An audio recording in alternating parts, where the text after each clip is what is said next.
So, ibig sabihin, si ta ato de, si tekara, pare sila ng meaning na after doing something. Pero magkaiba yung kanilang nuance, no? May pagkakaiba sila.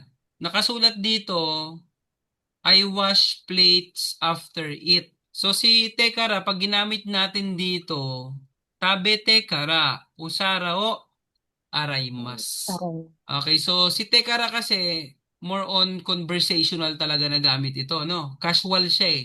Nakafocus ka muna sa ginagawa mo. After ng ginagawa mo, saka mo gagawin ito. At saka isa pa, pag ginamit mo si tekara, kailangan pagkatapos mong kumain, agad mong gagawin na maghugas ng pinggan. O sarao, araymas. Ibig sabihin, wala siyang gap. Kundi, maghuhugas ka kaagad ng pinggan. pinggan. Mostly ganon si tekara. Samantalang si ta atode, kaya nga atode Mamaya. mamaya. Hmm. Ayan. Kapag kinabit mo na siya rito, kailangan itataform mo siya. Tabeta ato de. After Usara it. o araymas. So, kapag si tabeta ato de, mas polite ito kumpara kay tekara. Minasang. Hmm.